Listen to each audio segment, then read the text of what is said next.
So for the Green Bay Packers, they have obviously run roughshod. They have basically held the throne in the NFC North for almost 2 decades now. And pretty much the time is going to come where their time was up and everyone else's time is now. And 2022 was a very strong indication that their time up on top was pretty much going to come to an end. So obviously, last offseason, the Packers had to make a decision. We're gonna extend Aaron Rodgers or not. They definitely did extend Aaron Rodgers, but that came at a price. They had to trade their top receiver, Davante Adams, and they traded him to the Las Vegas Raiders. And that trade also came at a price. They struggled very bad in the regular season in 2022. They had a very rough 3/4 of the season due to the after effects of the Davante Adams trade. The offense struggled mightily, like Aaron Rodgers, as if he didn't trust any of his receivers. And also Aaron Rodgers struggled with a thumb injury. And the defense, for as strong as they were in 2021, they did very poorly in 2022. So even though they managed to go on this late run after they started off 4-8, I believe, they squandered a golden opportunity to secure the last NFC wildcard spot in the season finale against the Detroit Lions, where they were already eliminated, but they didn't play like the team that wanted that playoff spot. It was like a complete 180. It was like the Lions were the ones playing for the playoff spot, not the Packers. It was the Lions. And guess what happened? Those same problems that crept up the Packers all season, they came back to bite their ass. And the Packers were thoroughly eliminated by their division rival on prime time in the final game of the regular season. And yeah, that was that. They ended their season 8-9. And now you answered that question. Is this the end for the Aaron Rodgers era in Green Bay? And we had to wait a couple of months to find out that decision. And as we get to March, we find that decision. And Aaron Rodgers, yeah, he basically confirms it. It's the end. Aaron Rodgers makes his decision that he wants to go to New York and play for the New York Jets. And after a couple weeks, trying to get a deal get going, he gets traded to the New York Jets and basically a first-round pick swap and more picks with the team. So Aaron Rodgers is no longer with the team.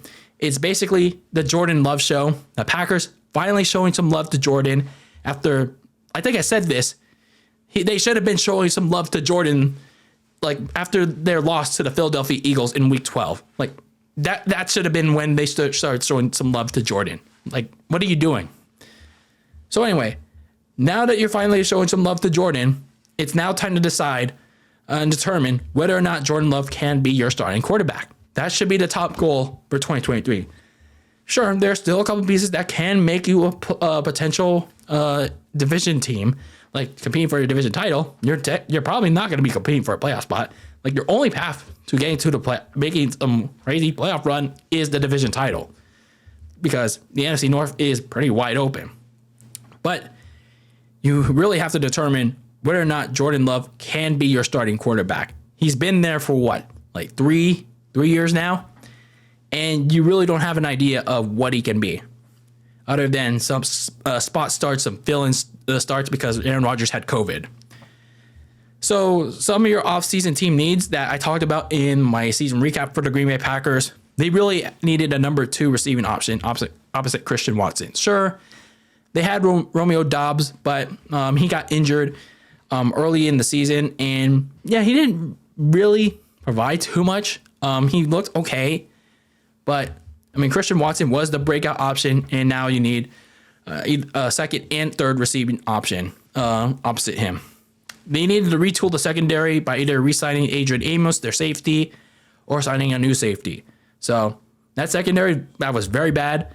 It really needs an edge in it. So they also needed to find themselves a solid tight end, because Robert Tonyan was a free agent, and he didn't provide that much to offer. And I want to correct myself that he tore his ACL in 2021, and he didn't really provide too much in 2022. So looking at some of your key offseason moves for the Packers, obviously you re-signed Jordan Love. I think they picked up his 5th-year option, or they gave him a 1-year extension. I'm not sure, but either way, All I know is they did re-sign Jordan Love, so he gets a little bit more time to prove himself as the starting quarterback. They did lose a couple people in free agency because, well, Aaron Rodgers' big fat contract. At least some of it is still with the Green Bay Packers. They lost safety Adrian Amos to Aaron Rodgers' new team, the New York Jets. They also lost Alan Lazard, one of their scrub receivers, to the New York Jets. Edge rusher Jaron Reed is now with the Seattle Seahawks. And tight end Robert Tonyan is now with the Bears. So he's with a division rival now.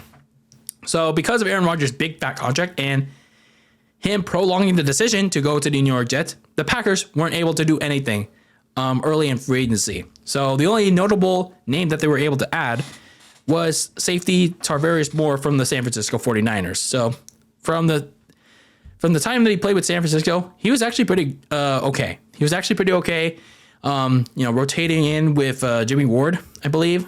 But nonetheless, he was a good, solid safety for us.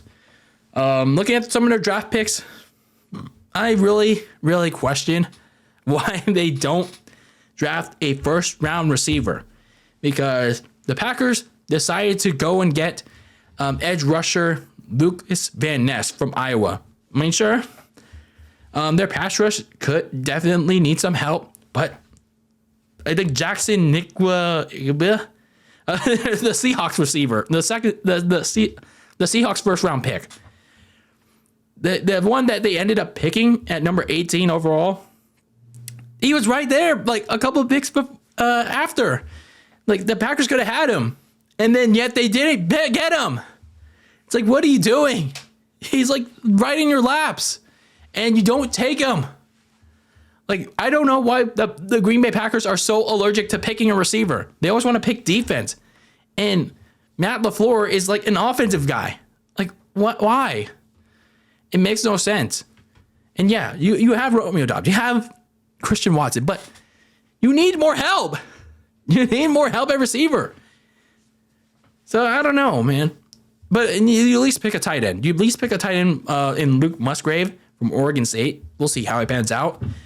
Finally pick a receiver late in the draft. But anyway, Jaden Reed. I don't know how he's going to pan out, but considering he's a late pick, I mean, hey, sometimes they pan out, sometimes they don't. They also lost Mason Crosby. He hasn't been signed yet, but he was an unrestricted free agent. But again, the Packers didn't have any money, so they couldn't sign him on.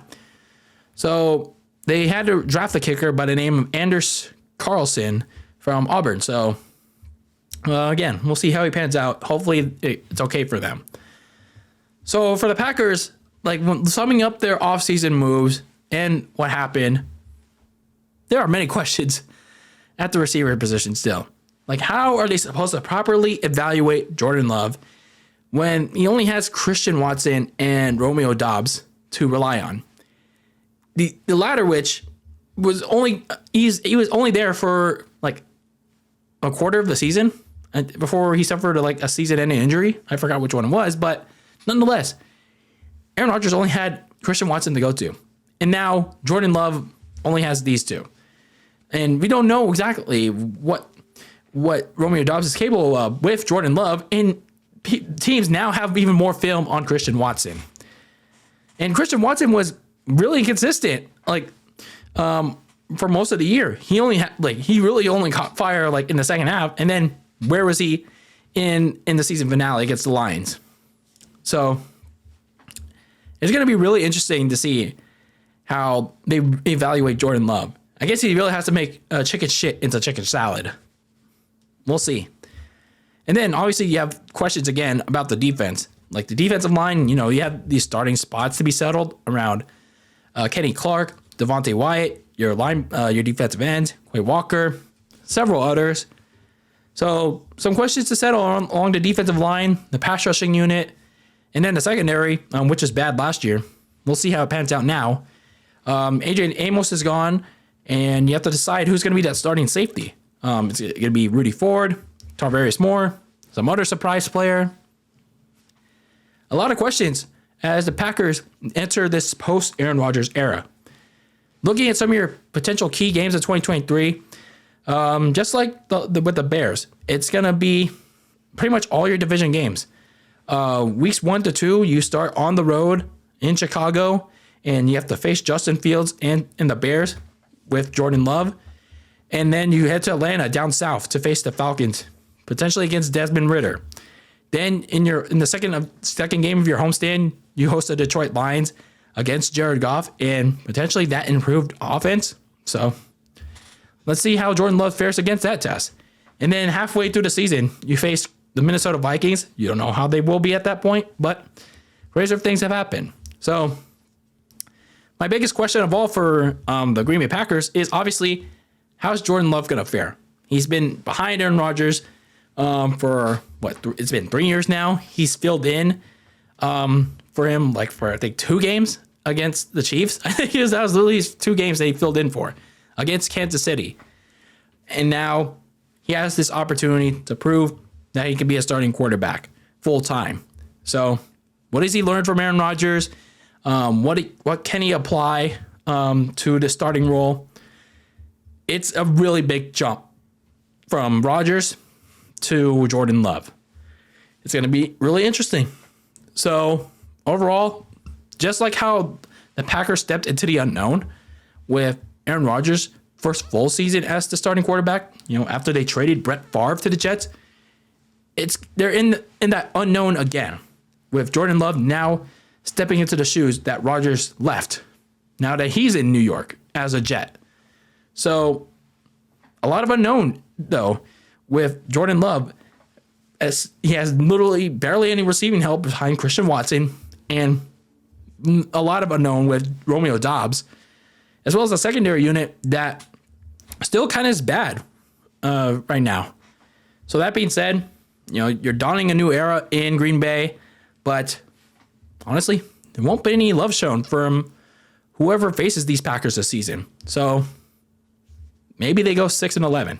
I hate to say it because you really don't know what you can tell from Jordan Love and these Green Bay Packers this coming season.